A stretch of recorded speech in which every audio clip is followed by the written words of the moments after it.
نحمده ونصلي على رسوله الكريم اما بعد مخکنه ویډیو کې منګه د سړی متعلق د کون کې متعلق شرایط ویلو اوس د قربانۍ د زناور متعلق کم شرایط دي هغه لازمي دي اولنې شرط دا دی چې کم زناور نه قرباني کیږي دا حلال وي حرام زناور نه قرباني نه کیږي دویم دا ماکول اللحم وي د غوښه خوړی شي کو د کوم شي غوښه نشي خوړی نو د هغه نه هم قرباني نه کیږي دریم شرط دا دی چې دغه زناور د کور اوسون کې د په کور کې اوسېږي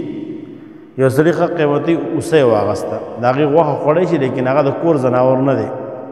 نو د اوسۍ نه هم قرباني نه کیږي یا هرن یا یو بل شی باراسینګ هر څه چې واغستو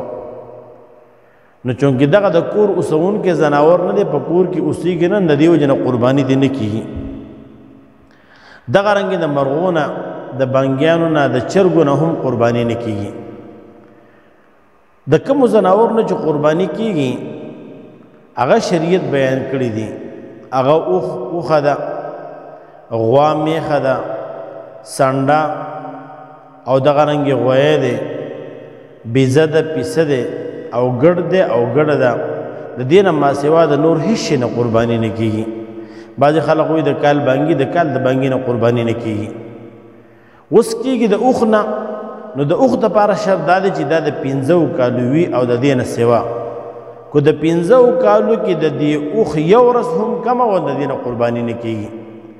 او دویم نمبر اهم خبره دا ده چې په اوښ او اوښه کې بهترینه قرباني هغه د اوښې ده د اوښ نه ده ګورئ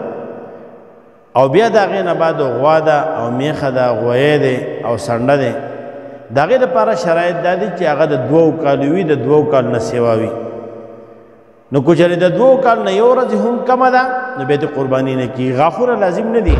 زمونږ بعضې خلک په غاښونو پسې ګرځي چې یاره غاښونه یې کړي که نه دي کړي نو غاښونه ګورې علامت ته شرط نه دی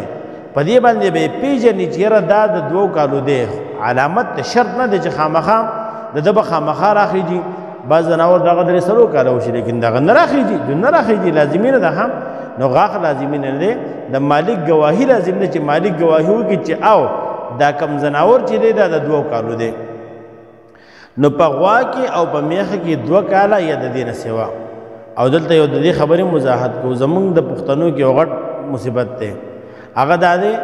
چې موږ د غوی قرباني له ترجیح ورکو د غوا قرباني نه کوو د سنډه قرباني له ترجیح ورکو د میخې نه کوو حالانکه د میخې او د غوا قرباني د غوی نه او د سنډه د قربانۍ نه ګورې هغه بهتره ده ها بیا کته چې راشي بیزه ده او پیسه دی او دغه رنګې چې کم دی ګډ ده ګډه ده نو د دې عمر کم سے کم یو کال چې د یو کال نه کمې نو بیا د قرباني نه کیږي په دې کې فقهای کرام فرمایي چې دلته بهتره قرباني هغه د نر ده د مؤنث نه ده کوم چې ماده د مادي قرباني بهتره نه ده په دې ګډه او بیزه کې بهترینه قرباني هغه د نر ده بیا بعضې ګډ داسې وي چې هغه له مور غټ ګډ دی او هغه د شپږو میاشتو دی لیکن چې کله د کال په ګډو کې پرېږدي نو پته نه لګي نو که چېرې هغه غټي مضبوطي طاقتوري برابري نو بیا د هغه نه هم قرباني کیدی شي نو د ګډ او ګډې دپاره هغه بیا دغه عمرونه دي نو د دې عمرونه چې کمې د هغې نه قرباني نه کیږي البته یو بل شرط هم لازم دی هغه دا دی چې دغه زناور د عیوب فاحشه نه غټ عیبونه چې کوم ته ویلی شي انشاءالله په عیوب باندې موږ مستقل یو ویډیو کوو نو چې دا زناور د عیب نه خالي وي نو که په دې زناور کې عیب داسې موجود وي دا عیب دپاره علما 2 وجې بیان کړي دي یو دا د دغه زناور چې کوم نفع ده هغه نفع ته د نشي اخیستی او دویم دا په دغه زناور کې چې کوم خوبصورتي ده حسن دی